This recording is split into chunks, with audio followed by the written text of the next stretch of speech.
प्रशांत जगताप यांनी राजीनामा दिलेला आहे. तुम्ही असं म्हणत होता की ते नाराज नाहीयेत, तुमच्या चर्चा सुरू आहेत, पण काल त्यांनी अखेर राजीनामा दिलेला आहे. तुमची काय प्रतिक्रिया यावर? त्यांना मनापासून शुभेच्छा और रोज नई सुबह होती है. कशासाठी शुभेच्छा? तुम्ही खूप जे काय सॉरी तुम्ही खूप बैठका घेतल्या त्यांच्यासोबत. 2 दिवस बैठका ज्या आहेत त्या घेतल्या. दोनदा तुम्ही भेटलात, प्रशांत जगतापांसोबत चर्चा केली, पण त्यांनी शेवटी तुमचं ऐकलंय. खूप जवळचे एक होते ते तुमचे, कारण प्रत्येक वेळेस तुम्ही रोज नई सुबह होती है.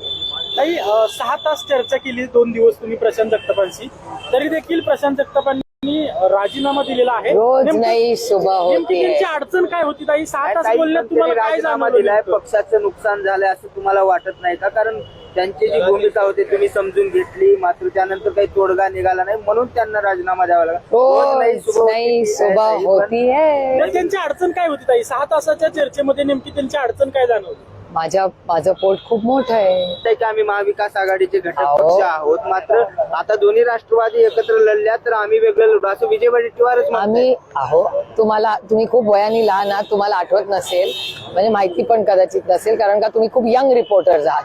18 वर्ष जेव्हा राष्ट्रवादी काँग्रेस आणि काँग्रेस एकत्र करायचे ना, आमचं सरकार होतं, तेव्हा आम्ही कुठलंच इलेक्शन कधीच एकत्र लढलो नाही. आम्ही नेहमीच, कारण का हे इलेक्शन कार्यकर्त्यांचं इलेक्शन आहे.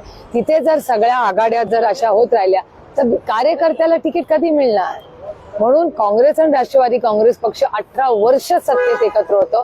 आम्ही लोकल बॉडीचं एकही इलेक्शन एकत्र लढलो नाही, एकही नाही. त्या दोन्ही राष्ट्रवादी एकत्रित होण्यावरती आज किंवा उद्या शिक्कामोर्तब होणार आहे असं बातम्या आहेत. नाही, चर्चा चाललेल्या आहेत, पण फायनल त्याचा एक निर्णय जे होणं गरजेचं आहे, तो फायनल प्रस्ताव जोपर्यंत येत नाही तोपर्यंत बोलणं संयुक्तिक होणार नाही. प्रयत्न सगळ्यांचे सगळे चाललेत का? तो अर्थातच चाललेले आहेत. तुम्ही तो फायनल प्रयत्न पुण्यासाठी असेल तर जोपर्यंत माझ्याकडे एक फायनल नंबर, दोन्ही बाजूचे वरिष्ठ नेते एकमेकाशी बोलतायत, ते दोघं जेव्हा एका फायनल मॅजिक नंबरवर येत नाहीत की बाबा ठीक आहे बाबा, हे एक्स आणि वाय वर आम्ही अग्री झालोय, या 5-10 सीट या जरा ग्रे एरियामध्ये, तो जो फायनल डेटा नेगोसिएशन मधला, चर्चेमधला हा जोपर्यंत येत नाही तोपर्यंत बोलण्यात काही अर्थ नाही ना. आपल्या हातात काहीतरी असलं तरच पुढे बोलण्यात पॉइंट आहे. थांबवत नाही. अनेक नगरसेवकांचे तुमच्या वारजे परिसराचे बरेच नेते परवा सोडून गेले. कशा प्रकारे सगळं बघताय? कारण महानगरपालिका निवडणुका या नाही बघा, ह्या गोष्टी सत्तेमध्ये झालेल्या आहेत. एक तर दुर्दैव एकाच गोष्टीचं आहे की काँग्रेस मुक्त भारत हा भारतीय जनता पक्षाला करायचा होता. आज भारतीय जनता पक्षात सगळ्यात जास्त काँग्रेस आणि राष्ट्रवादीचे लोक आहेत, आणि काँग्रेस आणि राष्ट्रवादी नको म्हणून भारतीय जनता पक्षाला खरं तर सत्ता दिली. पण आज तेच लोक जर तिथे येणार असतील तर मग नवीन टॅलेंट आमच्याकडे. लॉजिकली बघा ना, रिजेक्ट कुणाला केलं?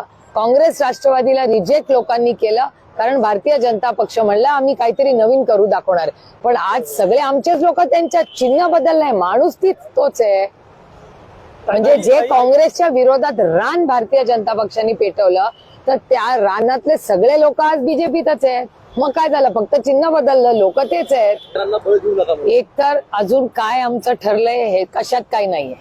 त्याच्यामुळे मला असं वाटतं तो सगळा प्रस्ताव डिस्कशन आधी यायची वाट बघूया. त्याच्यानंतर अटीशर्ती माणूस कधी घालतो? जेव्हा काहीतरी हातात आपल्या काहीतरी असतात. त्याच्यामुळे ते सगळे प्रस्ताव येऊ द्या, मग बघू. ताई, लोकसभा विधानसभा निवडणूक तुम्ही दादांच्या पक्षाच्या विरोधात लढला. जो रस्त्यावरचा कार्यकर्ता आहे तो दादांच्या विरोधात टोकाची भूमिका घेताना दिसला. मात्र आता तुम्ही दादा एकत्र येत आहेत. जे कार्यकर्ते निष्ठेने लढले होते त्यांचं कुठेतरी खच्चीकरण होणार ह्याच्या. तुम्ही कशाला ती काळजी करता? मेहू ना, सुप्रिया सुळे कशाला? आणि नाही, शरद पवार आहेत ना अजून. सगळे कार्यकर्ते पक्ष, मी या भ्रमात नाहीये ना, ताई भ्रमात आहेत ना, हे भ्रमात आहे.